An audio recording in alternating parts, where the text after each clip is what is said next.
आप सभी गुरु भाई बहनों को मेरा प्रणाम। मैं शिव शिष्या गंगा जी। गुरु भाई बहन, आज हम बहुत ही सुंदर शिव गुरु महादेव का चर्चा कथा लेकर के आई हूँ। अगर आपको कथा अच्छा लगे, पसंद आई तो मेरे वीडियो को लाइक शेयर, चैनल को सब्सक्राइब अवश्य करिएगा गुरु भाई बहन। तो चलिए इस कथा की ओर चलते हैं।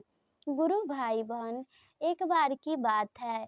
एक बार महादेव भ्रमण करने के लिए पृथ्वी पर आए तो संग में गुरु भाई बहन, माता गंगा और यमुना माता दोनों भी आने के लिए भगवान शिव के साथ आने के लिए जिद करने लगी। तो गुरु भाई बहन भगवान शिव बोले कि ठीक है गंगा और यमुना, तुम दोनों बहन को तो लेके जरूर जाएंगे, बाकी वहां पर जिस प्रकार से लेके जाएंगे वैसे ही आना है, कुछ उल्टा पुल्टा काम नहीं करना है। गुरु भाई बहन भगवान से यमुना और माता गंगा को बोला। उसके बाद बोलती है दोनों बहन की, ठीक है प्रभु, आपके साथ हम भी भ्रमण करने जाएंगे। गुरु भाई बहन फिर भगवान शिव के पीछे पीछे अब गंगा और यमुना दोनों बहन आने लगी। दोनों बहन आई गुरु भाई बहन, तब जाकर के गंगा जैसे जैसे महादेव जाते थे वैसे वैसे वो भी जाती थी, पर जमुना जो है गुरु भाई बहन वो थोड़ा और पीछे हो गई। हरी भरी धरती को देखते हुए सगर अब वो मोहित हो गई थी, मनमोहित उसका हो गया। गुरु भाई बहन, एक साहूकार का सुंदर बगीचा था। उस बगीचे में तरह तरह के फल फूल लगे हुए थे।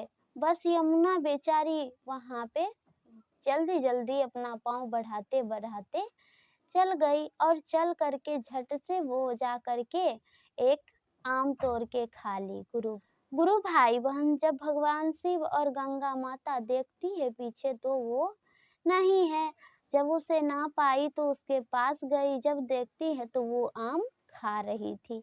गुरु भाई बहन अब यमुना माता जो है कि खा रही थी आम, तो उसे देख लिए भगवान शिव तो कहते हैं और गंगा भी कहती है कि ओ बहन, तू साहूकार के बगीचे से आम खाई हो तो ये तुमने बहुत बड़ा गलती कर बैठा है। अब इसका सजा तुम्हें भगवान शिव जरूर देंगे। गुरु भाई बहन भगवान शिव कहते हैं कि गंगा, अब तो तुझे मैं लेके जाऊंगा ही वापस, बाकी ये तुम्हारी बहन को हम नहीं लेके जा सकता हूँ, और इसने तो साहूकार का आम बगीचे से तोड़ के खा लिया है तो इसके माथे पे कर्जा आ गया, इसलिए से अब इसे कर्ज चुकाना पड़ेगा साहूकार का।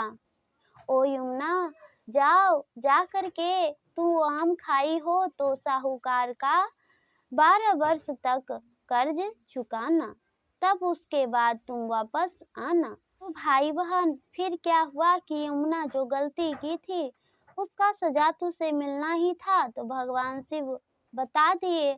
तब वो अपना गलती पर जो गलती की थी उसको आजमा करके वो भगवान शिव का बात मान करके अब साहूकार के पास चल गई।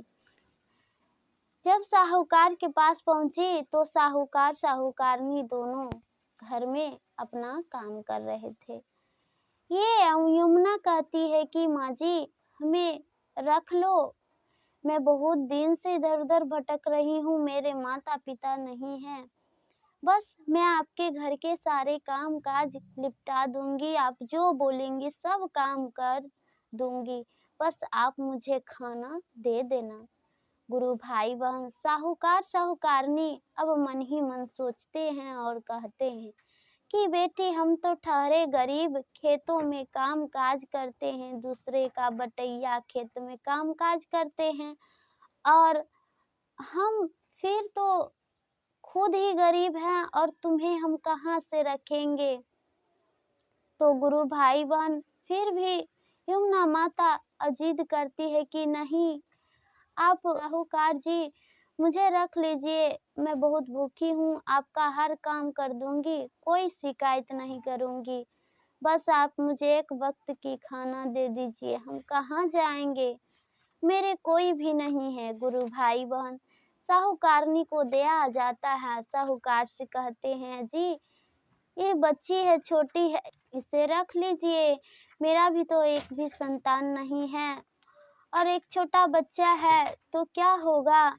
भगवान सबके पार लगाते हैं, मेरा भी लगाएँगे। जब हम दोनों पति-पत्नी खाते हैं तो भगवान उतना पुरा देते हैं, तो ये छोटा बच्चा हो गया, तो क्या होगा उसमें? हम थोड़ा कम ही खाएँगे, पर भगवान है वो पुरा देंगे। सो रख लीजिए गुरु भाई-बहन। साहूकारनी जिद करने लगी, साहूकार मान गया, बोला ठीक है। गुरु भाई-बहन अब साहूकारनी नित प्रतिदिन घर का सारा काम उस बच्ची पे छोड़ दी और साहूकारनी साहूकार दोनों खेत में काम करते थे और ये बेचारी घर का काम करती थी। धीरे-धीरे ऐसे ही 12 वर्ष बीत गया। गुरु भाई-बहन जब 12 वर्ष बीत गया तो भगवान जो भोलेनाथ थे, कुंभ का मेला लगा था तो वहाँ पे माता गंगा भी थी। गुरु भाई-बहन उसी समय अब साहूकार साहूकारनी घर में आए तो कहते हैं कि वो काम-धाम हो गया, हम जाएँगे आज कुंभ का मेला में, सो बहुत जल्दी है।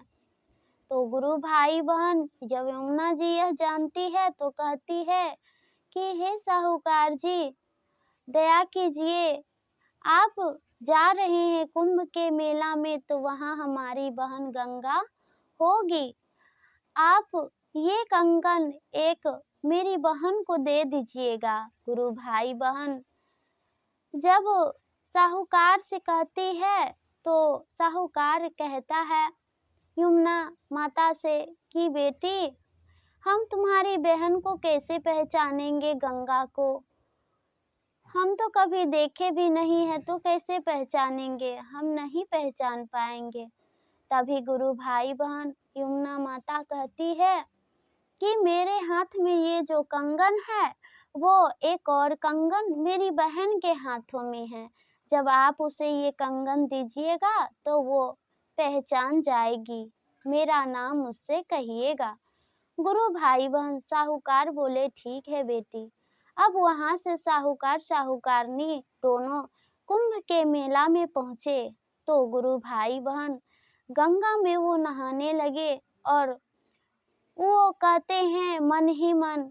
गुरु भाई-बहन साहूकार कहता है कि हे भोलेनाथ, हे प्रभु, जहाँ कहीं भी हो यमुना की बहन गंगा वो हमारे सामने आ जाए, तब तो हम उसे पहचानेंगे। गुरु भाई-बहन मन ही मन बोल रहे थे और गंगा माता वहाँ पे विराजित हुई। कहती है कि मैं ही हूँ गंगा और तभी गुरु भाई-बहन वो साहूकार उसे कंगन देते हुए कहते हैं कि ये आपकी बहन ने मुझे दिया है, आप गंगा हो? तभी गुरु भाई-बहन गंगा माता कहती है, हाँ, वो जो तुम्हारे घर में है वो हमारी बहन यमुना है।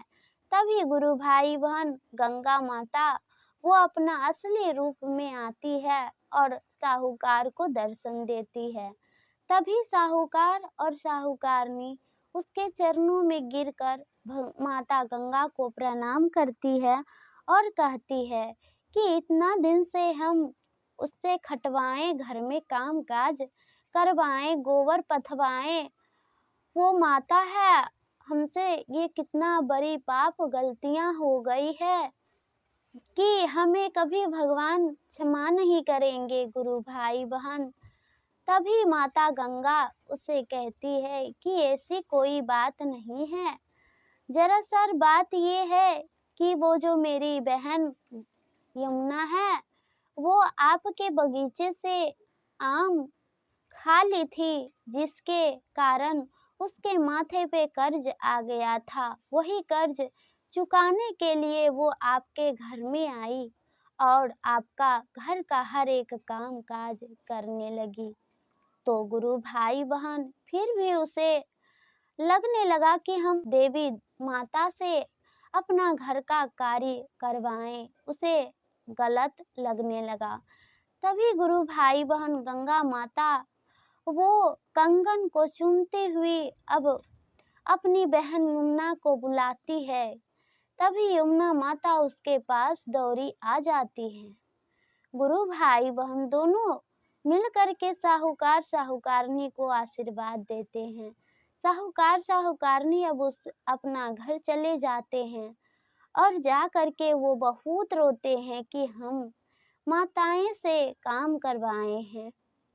गुरु भाई बहन इधर गंगा माता कहती है यमुना से कि ओ बहन, वहां पे जब तुम थी तो तुझे कैसा लगा? तो गुरु भाई बहन यमुना सभी बात कहती है कि बहन, साहूकार साहूकारनी बहुत ही गरीब हैं, वो कामकाज दूसरे के खेत में बटैया पे करते हैं, रहते हैं, बहुत ही गरीब है, फिर भी वो मुझे कुछ नहीं कहते थे, बस हम घर का काम काज करके रखते थे। गुरु भाई बहन तभी गंगा माता कहती है कि इतना दिन यमुना तुम वहां रही तो तुझे कोई एहसास भी हुआ कुछ?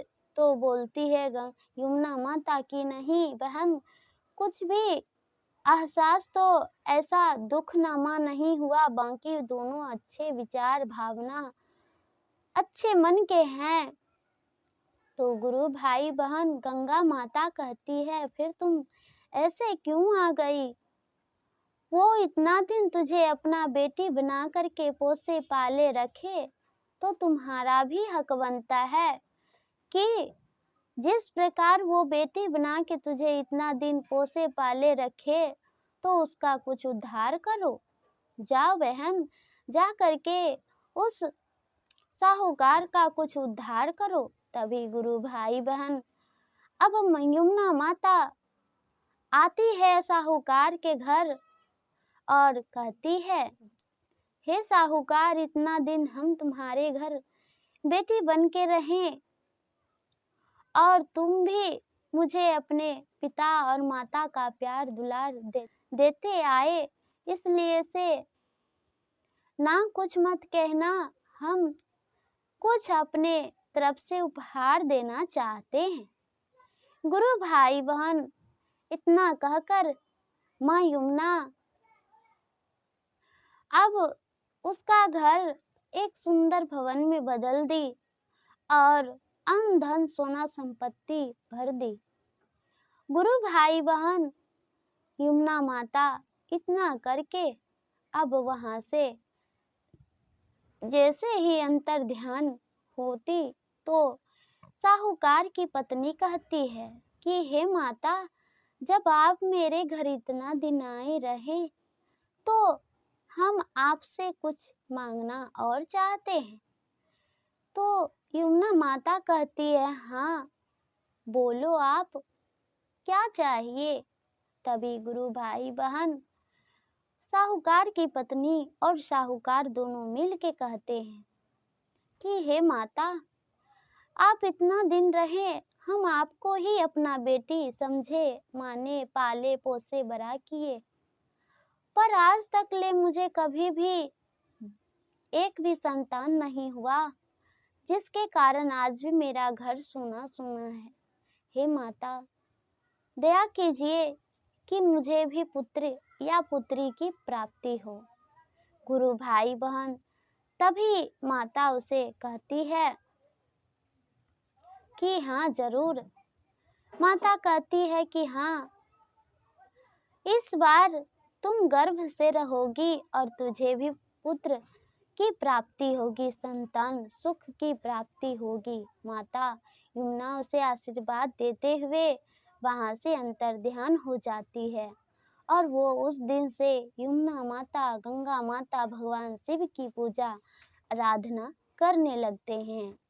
गुरु भाई बहन इसी प्रकार से जब 9 महीने बीते तो साहूकार के घर एक सुंदर पुत्र और पुत्री दोनों की प्राप्ति हुई। तभी साहूकार बहुत ही खुश हो गए और फिर गंगा माता के शरण में कुंभ के मेले में आए और गंगा मैया, यमुना माता और साथ ही भगवान शिव शंकर और माँ पार्वती की पूजा आराधना किए और वहां पे अपना छोटे छोटे दोनों बच्चे के मूरन करवाए।